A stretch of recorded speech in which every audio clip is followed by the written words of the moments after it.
नमस्कार। आज हम बात करते हैं ऊट का घोषणा पत्र 1854। कहने का अर्थ है कि ऊट से डिस्पैच इज मैग्ना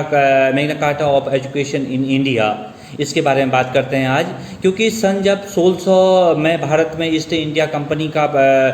पदार्पण के साथ ही ब्रिटिश साम्राज्य का अंकुर भारत की ज़मीन में, कहने का अर्थ है कि उगने लगा था और वो धीरे धीरे सुदृढ़ होने लगा। और 17वीं शताब्दी तक ब्रिटिश राज्य की नींव, कहने का अर्थ है कि बहुत ही दृढ़ हो चुकी थी। और ब्रिटिश पार्लियामेंट के सामने केवल एक ही उद्देश्य था कि भारत में ब्रिटिश शासन को चलाने के लिए जो अंग्रेजी पढ़े लिखे और अंग्रेजी सभ्यता के जो में ढले हुए भारतीय कर्मचारी आसानी से प्राप्त हो सकें। उसने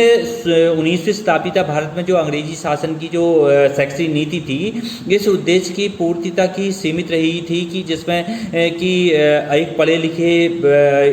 हिंदुस्तानी मिल जाएं जो कि काम करने के लिए उनको चाहिए थे। और उसमें लॉर्ड विलियम बेंटिंक ने कहा कि ब्रिटिश सरकार का जो सबसे बड़ा उद्देश्य यह होना चाहिए कि यूरोपीय साहित्य और जो विज्ञान को भारतीय जनता के बीच में प्रोत्साहन दिया जाए, और जिसका जितना रुपया पैसा जो भारतीय शिक्षा पर खर्च करना निश्चित किया गया है, वह सब केवल अंग्रेजी शिक्षा पर ही किया जाए। इस प्रकार के मतलब लॉर्ड विलियम बेंटिंक ने कहा था। इसके अलावा जो क्या कहते हैं, जो भारत में 1844 की बात करें, लॉर्ड हार्डिंज के समय में उनने एक आदेश भी जारी किया था। उनने कहा था कि सरकारी नौकरी केवल उन्हीं को दी जाए जो अंग्रेजी स्कूलों में शिक्षा, कहने का अर्थ है कि प्राप्त कर रहे हैं। तो इस प्रकार हम कह सकते हैं इस युग में जो शिक्षा थी वो, कहने का अर्थ कहीं ना कहीं एकांकी था। उसका उद्देश्य मात्र केवल नौकरियों के लिए ही क्लर्क तैयार करना था, बाबू तैयार करना था और अकाउंटेंट आदि मतलब इत्यादि को तैयार करना था। और जीवन में इसका जीवन से संबंधी उसका कोई भी, कहने का अर्थ है कि संबंध नहीं था। इस प्रकार की मतलब ब्रिटिशकालीन शिक्षा जो थी पूर्णतः, कहने का अर्थ है, निजी स्वार्थों से भरी हुई थी। इसी को देखते हुए, कहने का अर्थ है कि 1854 में एक घोषणा पत्र जारी किया गया था जिसे ऊट का घोषणा पत्र कहते हैं। वो चाल से जो ऊट थे वो ईस्ट इंडिया कंपनी के उस समय क्या कहते हैं बोर्ड ऑफ कंट्रोल के प्रधान थे, और उन्हीं के नाम पर यह आज्ञा पत्र का नाम भी रखा गया था जो ऊट का घोषणा पत्र है। इसकी आवश्यकता क्यों पड़ी, क्यों मतलब ये आवश्यकता दी गई, कहने का था ऊट का जो आज्ञा पत्र जो प्रकाशित हुआ था उसके बहुत सारे कारण थे। उसका कारण एक तो ये था कि जो देश में, कहने का अर्थ है, अंग्रेजी शिक्षा की मांग का दिन प्रतिदिन लोकप्रिय होते जाना, एक ये कारण था। और दूसरा ये था कि इसमें नए ढंग से जो शिक्षा जो संस्थाओं थी उनकी संख्या में, कहने का अर्थ है, वृद्धि और संशोधन की आवश्यकता को उस समय समझा गया था। इसके अलावा शासन की मांग को सामने रखते हुए, कहने का अर्थ है, जो शिक्षा संस्थाओं के जो पाठ्यक्रम था तथा उनके जो ऊंचा उठाने के लिए उनकी आवश्यकता को उस समय पर ध्यान पर दिया रखा गया था। साथ ही जो भारत में ब्रिटिश राज्य का जो सुदृढ़ रूप जो स्थापित हो चुका था, उससे, कहने का अर्थ है, शिक्षा संबंधी एक स्थायी नीति को बनाना और साथ ही शिक्षा के लिए व्यवस्थित और स्थायी रूप की आवश्यकता को उस समय समझा गया, और इसके अनुसार ही, कहने का अर्थ है, ऊट के घोषणा पत्र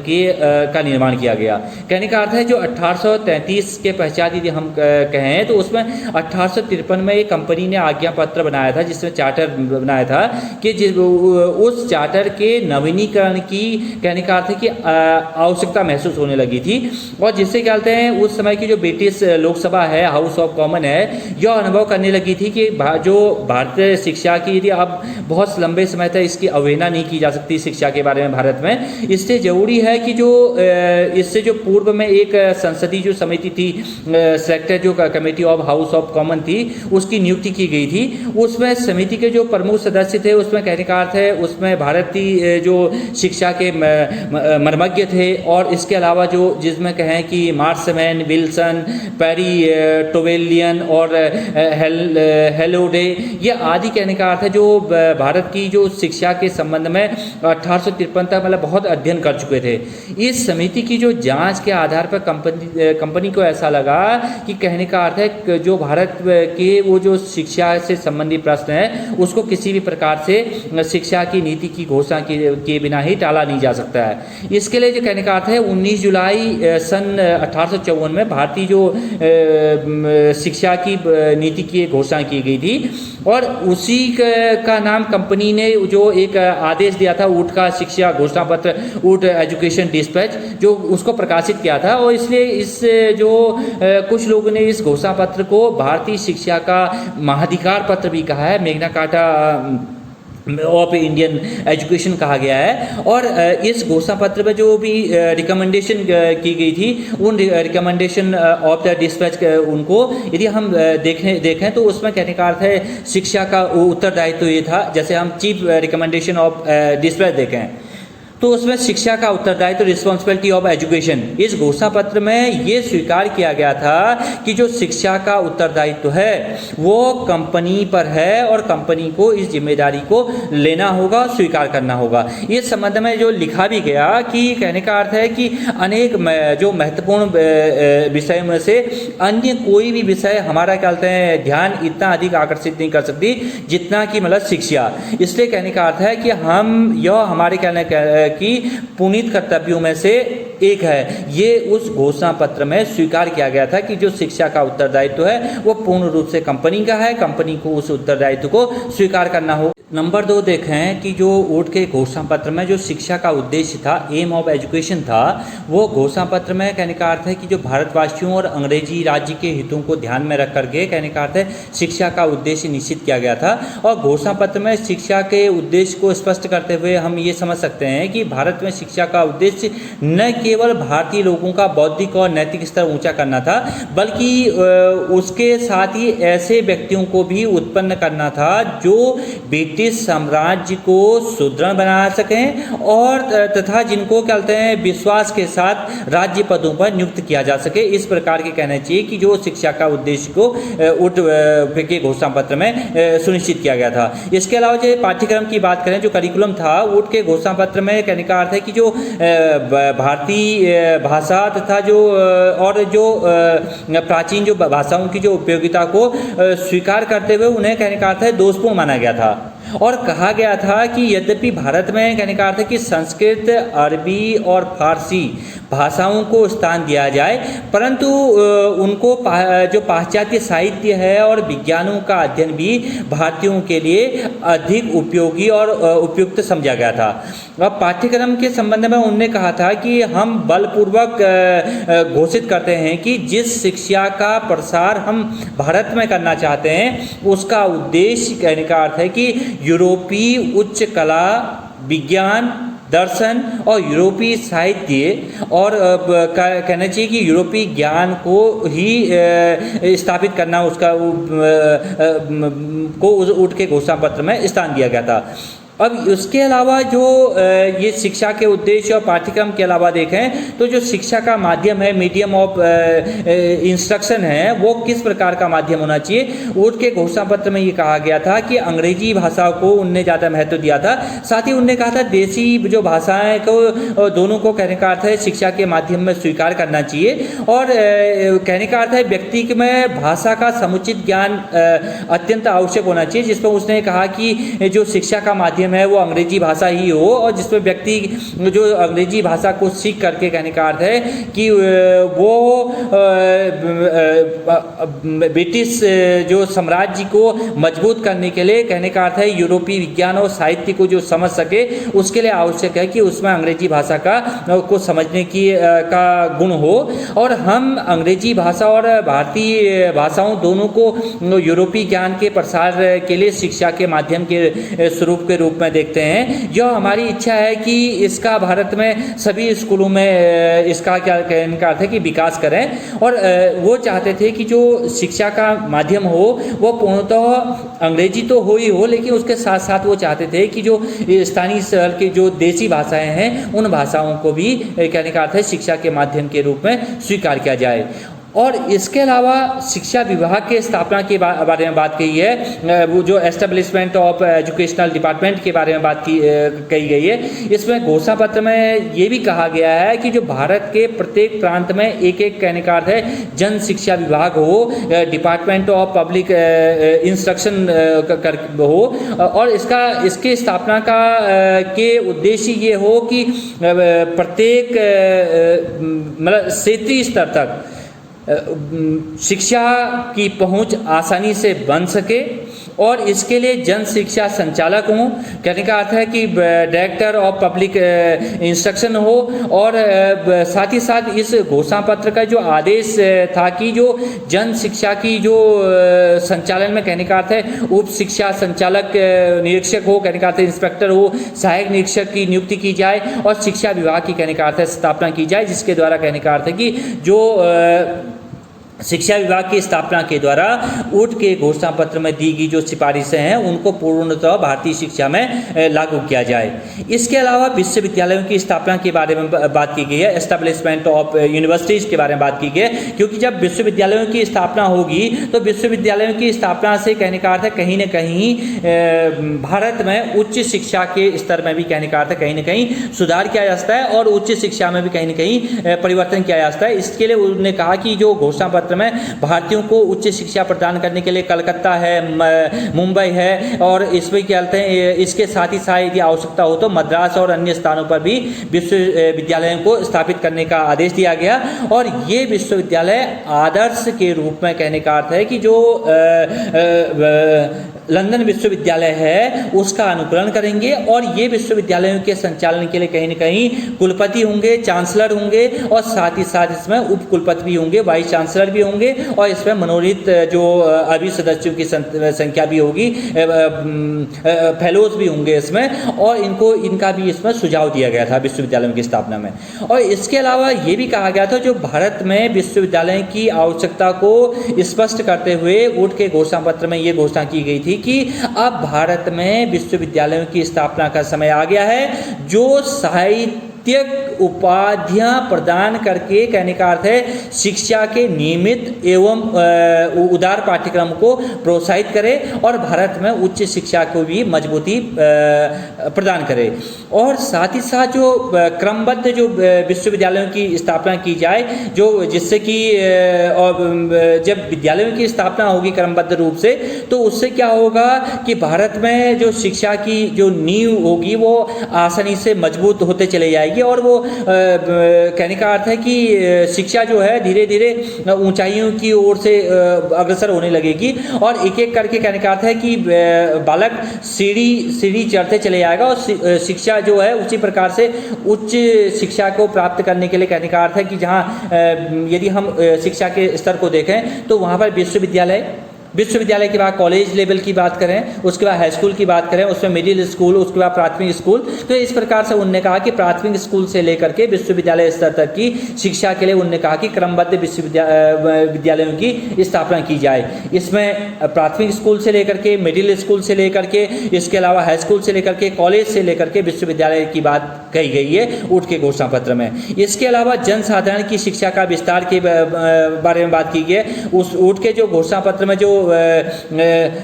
निस्पंदन जो सिद्धांत था, जो फिल्ट्रेशन थ्योरी थी, उसके बारे में कहने का अर्थ कहीं न कहीं पहले असंतोष की जो भावना थी कि फिल्ट्रेशन थ्योरी जो छन छन करके लोगों के पास शिक्षा पहुंचे, उसका कहीं न कहीं समाज में, भारत में उसका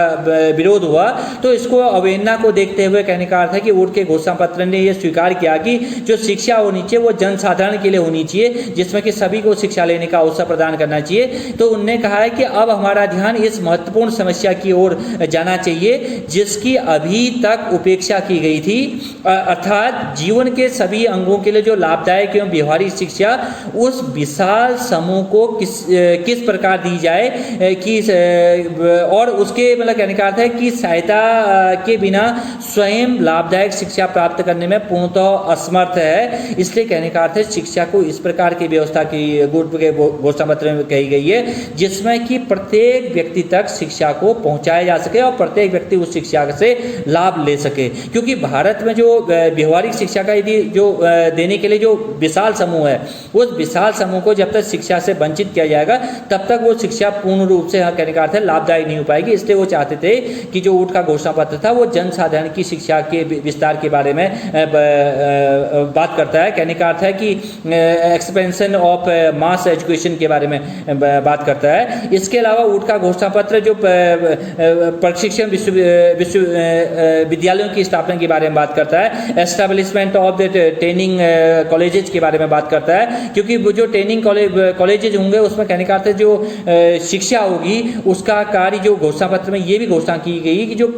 शिक्षा कार्य संपादित करने के लिए कहने का अर्थ है जो भारत में इंग्लैंड के समान ही अध्यापकों के जो प्रशिक्षण के लिए प्रत्येक प्रांत में प्रशिक्षण संस्थाएं स्थापित की जाएंगी। इसके बारे में कहीं न कहीं जो ऊट के घोषणा पत्र में जो इंजीनियरिंग, चिकित्सा और कानून के लिए अलग से प्रशिक्षण का प्रबंध किया जाए, इस ये घोषणा पत्र में ये सिफारिश दी गई थी। और साथ ही साथ ये भी कहा गया था जो छात्र अध्यापकों को छात्रवृत्तियां दी जाए, शिक्षकों को कहने का अर्थ है अधिक वेतन दे करके उनको अन्य जो राजकीय विभाग हैं उनके समान ही शिक्षा विभाग को भी कहने का अर्थ है कि सुदृढ़ और आकर्षक बनाया जाए। इस बारे में कहने का अर्थ है ऊट के घोषणा पत्र में सिफारिश की गई थी। और ऊट के घोषणा पत्र की यदि रिकमेंडेशन में देखें तो उस रिकमेंडेशन में सहायता अनुदान प्रणाली के बारे में बात की गई थी, ग्रांट इन एड सिस्टम के बारे में बात की गई थी। क्योंकि जो ऊट के घोषणा पत्र में यह अनुभव किया गया था कि जो भारत की विशाल जनसंख्या को यदि शिक्षा प्रदान करने के लिए जो संपूर्ण व्यय केवल सरकार ही नहीं वहन कर सकती, बल्कि इस घोषणा पत्र की सहायता से जो अनुदान प्रणाली का सुझाव भी दिया गया था। और इस घोषणा पत्र में ये भी कहा गया था कि जो प्रांतीय सरकारें हैं जो इंग्लैंड की सहायता जो अनुदान प्रणाली का अनुसरण करे और साथ ही साथ उसको सहायता प्रदान करे, जिसमें शिक्षकों का वेतन है, छात्रवृत्तियां हैं, प्रयोगशालाओं का निर्माण है, विज्ञान एवं कला की जो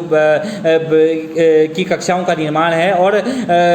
पुस्तकालय है, वाचनालयों की स्थापना हो, भवन निर्माण आदि में प्रथा अनुदान देने की व्यवस्था करें। और कुछ ये भी मानते थे कि जो सहायता अनुदान प्रणाली का उद्देश्य क्या है, जो मिशनरियों को प्रोत्साहन प्रदान करना था। क्योंकि उस समय व्यक्तिगत रूप से चलने वाले जो मिशन स्कूलों का कहने का अर्थ है बाहुल्य था, इसलिए कहने का अर्थ है कि उस समय जो सहायता अनुदान प्रणाली को ऊट के घोषणा पत्र में प्रमुखता दी गई है। और इसके अलावा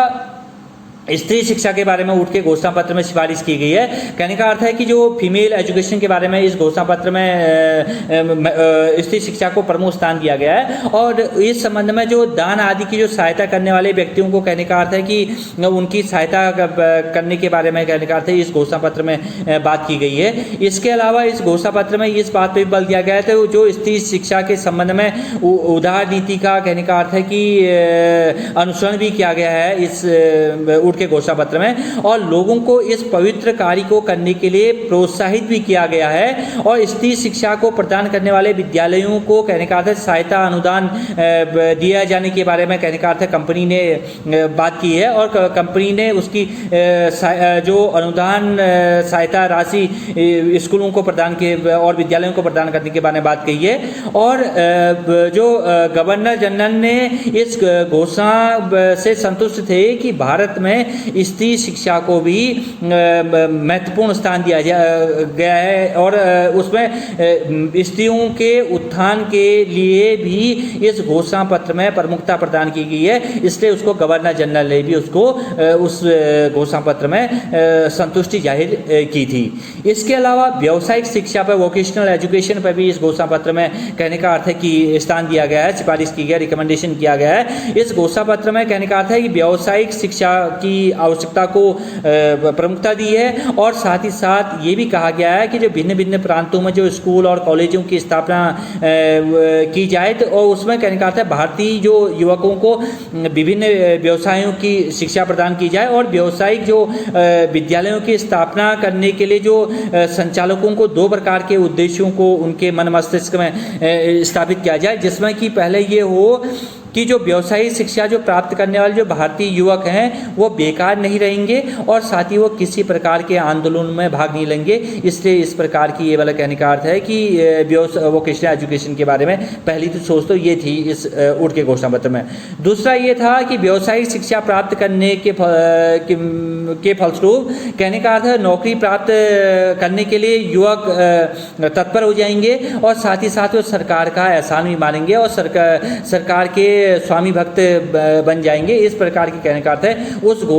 घोषणा पत्र में वोकेशनल एजुकेशन के बारे में कहा गया था कि ऊट के घोषणा पत्र में। इसके अलावा जो प्राचीन जो साहित्य था और जो प्रचलित भारतीय भाषाएं के प्रोत्साहन के बारे में भी इस ऊट के घोषणा पत्र में उसके के बारे में भी कहा गया है। कहने का अर्थ है कि जो उस समय की तत्संबंधी जो पुस्तकों का जो भारतीय भाषाओं में कहने का अर्थ है कि अनुवाद कराया जाए और इसके अतिरिक्त जो प्रचलित जो भारतीय भाषाओं की जो पुस्तकें लिखवाने और लेखकों को पुरस्कृत करने का सुझाव देने का भी प्रयास इस ऊट के घोषणा पत्र में किया गया है। और शिक्षा और सरकारी नौकरी के बारे में भी इस ऊट के घोषणा पत्र में बात की गई है। ऊट के घोषणा पत्र में ये कहा गया है कि व्यक्तियों की नियुक्तियां करते समय आवेदनकर्ताओं की शिक्षा पर विशेष ध्यान दिया जाए और साथ ही साथ उन व्यक्तियों को प्राथमिकता प्रदान की जाए जिनकी शैक्षिक योग्यता अन्य व्यक्तियों से अधिक है। इस प्रकार के ऊट के घोषणा पत्र में ये सिफारिशें की गई हैं, ये रिकमेंडेशन किए गए हैं। और मुसलमानों की शिक्षा के बारे में बात की गई है क्योंकि इस घोषणा पत्र में मुस्लिम शिक्षा की जो पिछड़ी हुई दशा थी उसके प्रति भी कहने का अर्थ है कहीं न कहीं सहानुभूति प्रकट करते हुए इस बात की जो रिकमेंडेशन की गई है, सिफारिश की गई है कि कंपनी जो कर्मचारी जो हैं वो मुस्लिम शिक्षा पर भी विशेष रूप से ध्यान दें और उनके उत्थान के लिए भी कार्य करें। इस प्रकार कह सकते हैं कि जो ऊट का घोषणा पत्र है वो पूर्ण रूप से कहने का अर्थ है कि ब्रिटिश कालीन जो सरकार को चलाने के लिए भारतीयों को सक्षम बनाना, साथ ही साथ भारतीयों को रोजगार युक्त बनाना और जो भारत के जो लोग हैं वो कहने का अर्थ है कहीं न कहीं जो पाश्चात्य शिक्षा है उस शिक्षा को समझ सकें, उसके महत्व को जान सकें और उसके अनुसार ही कार्य करने के लिए कहीं न कहीं तत्पर हो सके इस प्रकार से और उनमें स्वामी भक्त की भावना आए। इस प्रकार से कहने का अर्थ है ऊट के घोषणा पत्र में ये बहुत सारी जो रिकमेंडेशन की गई हैं इनमें से प्रमुख रिकमेंडेशन है जिसमें हम देखें मुसलमानों की शिक्षा की बात की गई है, शिक्षा और सरकारी नौकरी की बात की गई है, जो प्राच्य साहित्य और जो प्रचलित जो भारतीय भाषाओं को कहने का अर्थ है प्रोत्साहन दिया गया है और व्यावसायिक शिक्षा को महत्व दिया गया है, स्त्री शिक्षा को महत्व दिया गया है, सहायता अनुदान प्रणाली को महत्व दिया गया है। इसके अलावा हम देखें तो कहने का अर्थ है जो ऊट का जो घोषणा पत्र है, ऊट के घोषणा पत्र में बहुत से जो रिकमेंडेशन किए गए हैं उन रिकमेंडेशन का उद्देश्य भारतीयों के उत्थान के लिए कार्य करना और भारतीयों को कहने का अर्थ है कि शिक्षा के प्रति पाश्चात्य और जो यूरोपीय साहित्य और विज्ञान है उसके प्रति कहने का अर्थ है कहीं न कहीं जागरूक करना, उनको तत्पर करना और उनको कहने का अर्थ है कि अंग्रेजी शिक्षा के ज्ञान के विषय में भी उनको जागरूक करना और वो एक प्रकार से जो भारतीय लोग हैं वो अंग्रेजी जो शासन है वो शासन को भी मजबूती प्रदान कर सकें और उसमें सहयोग प्रदान कर सकें। इस प्रकार की कहने का अर्थ है ऊट के घोषणा पत्र में ये रिकमेंडेशन की गई हैं। इसमें चीफ रिकमेंडेशन ऑफ डिस्पैच देखें तो उसमें कहने का अर्थ है शिक्षा का उत्तरदायित्व, उसके अलावा शिक्षा का जो उद्देश्य है और इसके अलावा हम बात करें पाठ्यक्रम की बात करें, शिक्षा का माध्यम की बात करें, इसके अलावा शिक्षा विभाग की स्थापना की बात करें, विश्वविद्यालयों की स्थापना की बात करें, क्रमबद्ध विद्यालयों की स्थापना की बात करें, जनसाधारण की शिक्षा का विस्तार के बारे में बात करें और प्रशिक्षण विद्यालयों की स्थापना के बारे में बात करें। ये इन रिकमेंडेशन को कहने का अर्थ है कि ऊट के घोषणा पत्र में स्थान दिया गया था। जो ऊट का जो घोषणा पत्र था वो इन सभी सिफारिशों को, इन रिकमेंडेशन को कहने का अर्थ है कि स्थान प्रदान करता है। इस प्रकार हम कह सकते हैं कि ऊट का जो घोषणा पत्र है वो भारतीयों के लिए भी कहने का अर्थ है बहुत महत्वपूर्ण था क्योंकि अंग्रेजी शिक्षा को समझना और जानने के लिए और साथ ही साथ जो भारतीय संस्कृति है, जो शिक्षा है, उसके साहित्य को भी समझने के लिए बहुत महत्वपूर्ण था। इस प्रकार हम कह सकते हैं कि ऊट का जो घोषणा पत्र था और रिकमेंडेशन ऑफ जो वुड डिस्पैच है उसमें बहुत सारे बिंदुओं को हम कहने का अर्थ है कि वर्तमान परिप्रेक्ष्य में भी हम शिक्षा में सम्मिलित कर सकते हैं। जिन महत्वपूर्ण सिफारिशों के आधार पर हम कहने का अर्थ है शिक्षा का दायित्व और शिक्षा प्राप्त करने के लिए हम प्रत्येक व्यक्ति को तत्पर कर सकते हैं और शिक्षा पर सभी का समान रूप से अधिकार प्राप्त हो, इस प्रकार के हम कार्य कर सकते हैं। और इस प्रकार हम कह सकते हैं जो ऊट का जो घोषणा पत्र जो 1854 है वो ईस्ट इंडिया कंपनी ने जो उस समय निर्माण किया, जिसे भारत शिक्षा का महाधिकार पत्र कहा, Magna carta of Indian education कहा। वास्तव में ये घोषणा पत्र की जो सिफारिशें थी वो उस समय की जो रिकमेंडेशन ऑफ डिस्पैच थी वो उस समय शिक्षा के लिए बहुत ही महत्वपूर्ण थी, क्योंकि शिक्षा के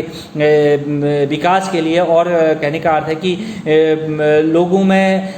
नए ज्ञान को प्राप्त करने के लिए और उस पाश्चात्य ज्ञान को प्राप्त करने के लिए